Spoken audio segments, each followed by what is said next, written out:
Hi, I am Tajir Ford. I am in Human Diversity at MSU, Texas, and this is my presentation on infancy and toddlerhood regarding social development. From birth, we as infants are unable to communicate, speak English in a way that adults or anyone over the age of really 3 would be used to hearing. So some of the ways that we would communicate through, let's just say, hearing and understanding, we would be startled by loud noises. Obviously, we were in the womb. We are not used to the noises that we hear. We would smile when you talk to acknowledge that we're hearing you, recognize your voice. At that age, we, when it comes to talking, which is not really talking, but vocalizing, we would make cooing sounds. Smiling at people, and we would be able to differentiate a cry for hunger from a cry for being sleepy, for a cry for being gassy, uncomfortable. From 4 to 6 months, um, hearing and the understanding has increased a bit, where we are able to notice the different sounds and the directions in which those sounds are coming from. We are able to pay attention to the music and the noises that we hear, and we are also able to recognize the change in the tone within the voice. When it comes to talking, again, we are not at the stage in which we are saying full words or full sentences, even. So we are making clues, but those clues are becoming babbles and closer to real words and sentences, slowly but surely.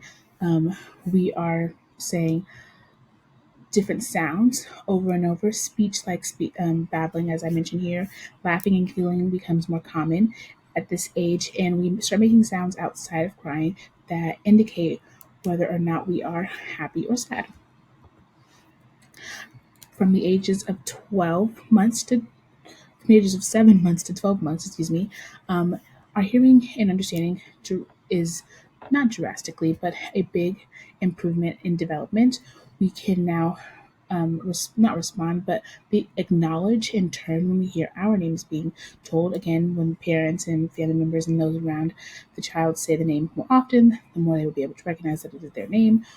We are then going to be able to understand words like no, come here, stop. Um, Again, repetitiveness is important with that. Listening to songs and stories for short times, our attention span is increasing during this age when it comes to talking.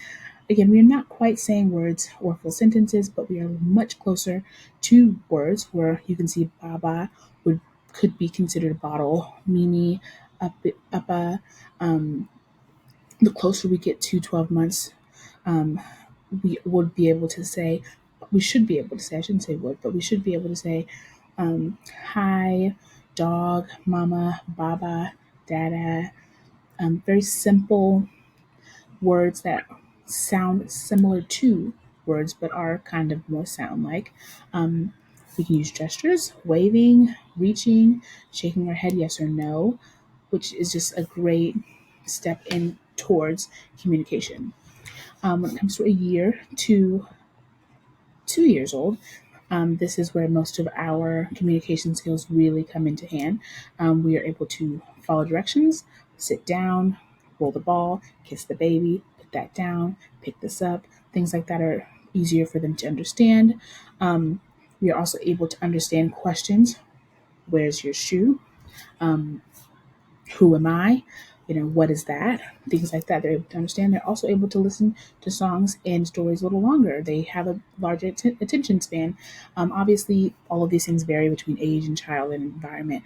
No kid is the same, but these are some um, generic things that most kids would be able to do. When it comes to talking, I could say that you are saying words and maybe not full sentences, but but at this age, they would be actually saying words. Um, Learning new words, recognizing the pictures and that they see in the books that they are reading, saying, who is that? Where kitty?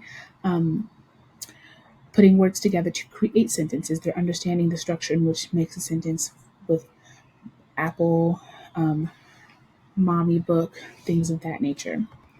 when it comes to culture and social development, when families are together, they really, the culture of the family dictates a lot into the social dynamics of the family. So children who are in two-parent households with who speak two different languages, different parts of social development will increase. Children who are in one-parent households, children who have siblings, like different things will help with that kind of development or even delay development. Culture plays a very large part in any part of a child's development, but especially social development. Thank you so much for listening. Here are my references and where I got all of my information. Bye.